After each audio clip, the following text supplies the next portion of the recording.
Hello everyone, welcome back in the e-classes running by SD Senior Secondary School. Students, in the last video lecture we have covered voice, the topic voice, and we have done lots of rules.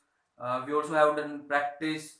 So in this video we are going to discuss or we are going to learn about a new chapter or new topic that is also related to grammar portion. So before revealing the topic, before telling you the topic, I just want to understand you about that topic, then I will be telling the name of the topic. ठीक है? तो चलो बात करते हैं. पहले मैं example देता हूं आपको.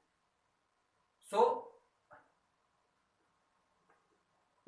दिस बैट, दैट काउ, आगे वट एवर जो भी हो सकता, कुछ भी हो सकता है यहाँ पे, जैसे कि this bat is very lucky. जैसे हम खेलते हैं ना तो कहते हैं कि ये बैट मेरा बहुत लकी है, बहुत छक्के मारते हैं ये ना. तो this bat is very lucky. That cow is grazing. ठीक है. अब हमें समझना क्या है बेटा, ये देखो यहाँ पे दिस, यहाँ पे दैट. ठीक है. अब जो दिस है ये क्यों लगाया हमने, दिस क्यों लगाया? क्योंकि हम क्या बताना चाह रहे थे, एक किसी पर्टिकुलर बैट के बारे में, कि ये जो बैट है ये लकी है मेरे लिए, बिकॉज जो भी है आपका किसी भी वजह से वो लकी है. ठीक है. तो ये जो बैट है, ये जो बैट है ये लकी है. यहां पे दैट क्यों लगाया? क्योंकि हम ये बता रहे हैं कि वो जो गाय है, ठीक है, दैट काउ, वो चल रही है. तो यानी कि काउ को मीनिंगफुल बनाने के लिए हमने किसका यूज किया? दैट का. यानी कि काउ के बारे में बताने के लिए किसका यूज किया? दैट का. अब ये दैट और दिस क्या करते हैं बेटा, ये फिक्स करते हैं किसी भी नाउन से पहले यूज होके उसके मीनिंग को. ठीक है. जैसे बैट के आगे यूज हुआ है, ठीक है, और इसका मीनिंग बताया कि वो गाय या वो बैट, ये बैट. ठीक है. तो ये ऐसे हम मतलब पता चलता है हमें कि दिस और दैट जो है वो किसी भी नाउन से आगे जैसे यूज हुए और उनके मीनिंग को फिक्स करते हैं या फिर डिटरमाइन करते हैं, यानी कि निश्चित करते हैं किसी भी नाउन के मीनिंग को उनके आगे यूज होकर के. ठीक है. तो इनको कहते हैं बेटा डिटरमिनर्स. अब जो डिटरमिनर्स हैं, नाम से ही पता चल रहा है, देखो जो क्या करता हो, डिटरमाइन करता हो.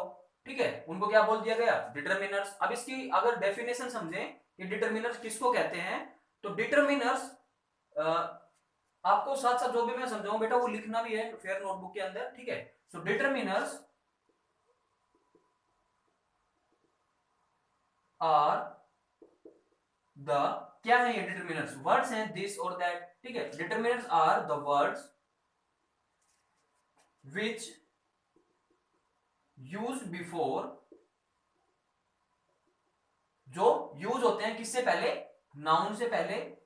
Use before noun and fix the meaning. ठीक है. और उस नाउन का क्या करते हैं? मीनिंग को फिक्स कर देते हैं. ठीक है. कौन? डिटरमिनर्स. और ये डिटरमिनर्स जो है वो क्या फिक्स करने के लिए, किस टाइप की मीनिंग को फिक्स करने के लिए यूज होते हैं, वो देखो. जैसे कि रिलेशनशिप, जैसे कि क्वांटिटी और नंबर, जैसे कि फर्स्ट, सेकंड, वन, टू. ठीक है. और रिलेशनशिप हो गया, क्वांटिटी को बताते हैं, यानी कि मात्रा जो है उसकी, उसको बताते हैं. किसी भी किसी भी एक चीज की मात्रा जो है, किसी भी थिंग की जो क्वांटिटी है उसको शो करते हैं ये. ठीक है. उसके बाद नंबर. ठीक है. नंबर के बारे में बताते हैं ये. तो ऐसी चीजों के बारे में हमें पता चलता है किसके द्वारा? डिटरमिनर्स के द्वारा. यानी कि डिटरमिनर जो है ऐसे मीनिंग्स को क्रिएट करते हैं. ठीक है. जैसे कि दिस जो है, दिस क्या है? डिटरमिनर. अब दिस को बैट के आगे यूज किया तो ये बन गया दिस बैट. ठीक है. यानी कि ये बैट वो किसी एक चीज को पॉइंट आउट करते हुए बता रहा है कि ये जो बैट है, इस पर्टिकुलर बैट की बात हो रही है, तो उस नाउन के आगे यूज होके उसके मीनिंग को फिक्स करता है ये. ठीक है. अब जो है बात करें हम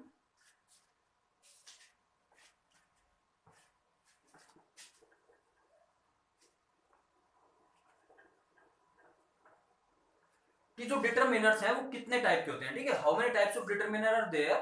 सो डिटरमिनर जो हैं वो मेनली हमारे पास, जैसे कि सबसे पहला है आर्टिकल्स, ठीक है। आर्टिकल्स जो हैं, जैसे कि हमारे पास क्या क्या होते हैं, आर्टिकल ए, एन और द। उसके बाद हमारे पास आता है डेमोन्स्ट्रेटिव्स। जो डेमोन्स्ट्रेटिव डिटरमिनर्स होते हैं इनको डेमोन्स्ट्रेटिव डिटरमिनर भी बोला जाता है बेटा। वैसे तो ये डिटरमिनर ही बता रहा हूं मैं, ठीक है। तो डेमोन्स्ट्रेटिव जो है उनके अंडर क्या क्या आता है। डिमोन्स्ट्रेट का मतलब क्या होता है, देखो सबसे पहले हमें समझना, मीनिंग समझना है इसका। डिमोन्स्ट्रेट किससे बना है, ये डेमोन्स्ट्रेट से बना है, डेमोन्स्ट्रेटिव, ठीक है।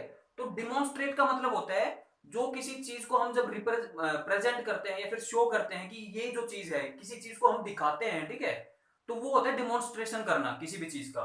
तो डिमोन्स्ट्रेटिव जो होते हैं वो कौन कौन से होते हैं वर्ड हमारे पास, दिस, दैट, दीज, दोज, ठीक है। तो इस प्रकार के वर्ड्स जो हैं वो डेमोन्स्ट्रेटिव डिटरमिनर्स होते हैं, ठीक है। उसके बाद हमारे पास है पोजेसिव। अब पोजेसिव का मतलब क्या होता है, किसी भी चीज पर अपना अधिकार दिखाना, ठीक है। जैसे कि दिस इज माई कार, तो माई क्या हो गया वहां पे पोजेसिव, ठीक है। तो पॉजेसिव डिटरमिनर हो गया वो। जैसे कि this is there, this book is mine, या फिर मैं बोलूं कि दीज टेबल्स आर देयर, यानी कि ये उनकी टेबल है, ठीक है। तो ऐसे जो वर्ड्स होते हैं उनको हम पॉजेसिव डिटरमिनर बोलते हैं। जैसे कि माई, हिज, हर, देयर, ठीक है। तो ऐसे जो वर्ड्स हैं जब हम डिटेल में करेंगे इनको तो और भी हमारे पास हमारे सामने वर्ड्स आएंगे, ठीक है। तो इनको कहते हैं पॉजेसिव डिटरमिनर्स। उसके बाद आता है हमारे पास क्वांटिफायर्स, या इनको हम बोलते हैं क्वांटिटेटिव्स, ठीक है। क्वांटिटेटिव्स भी बोलते हैं इनको। जैसे कि हमारे पास है क्वांटिफायर्स के अंदर सम, मोर, मैनी, नॉट मैनी, सम, मोर, उसके बाद है ऑल, लिटल, ठीक है। तो इस टाइप के जो हमारे पास वर्ड्स होते हैं वो क्वांटिफायर्स के अंदर इंक्लूड होते हैं, ठीक है। उसके बाद है हमारे पास क्वांटिफायर्स के बाद, जैसे कि sorry, the fifth part is, fourth is quantifiers, now numeric, ठीक है। जो न्यूमेरिकल होते हैं, ठीक है, न्यूमेरिकल्स, जैसे कि न्यूमेरिकल्स में क्या आता है बेटा, नंबर्स, ठीक है। नंबर जैसे कि हमारे पास हो गया 1, 2, 3, ठीक है, और फर्स्ट, सेकंड, थर्ड। तो अब देखो ये भी बटे हुए हैं, इनको तो बोलते हैं बेटा ऑर्डिनल नंबर्स, ठीक है। और फर्स्ट, सेकंड, सॉरी, इनको बोलते हैं कार्डिनल नंबर, सॉरी, ठीक है। कार्डिनल नंबर्स इनको बोलते हैं ऑर्डिनल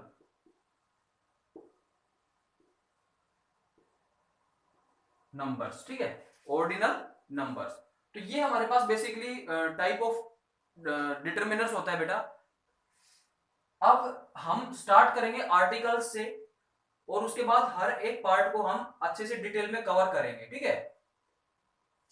तो इस वीडियो में तो हम इस क्लास में इतना ही करेंगे। अब आपको करना क्या है, जैसे मैंने समझाया आपको सेम आपको अपनी फेयर नोटबुक में अच्छे से समझ के लिखना है, ठीक है। और लर्न करना है इनको कि क्या होता है डिटरमिनर और कितने टाइप का होता है और उसके अंदर क्या इंक्लूड होता है, ठीक है। अच्छे से समझना है। So thank you.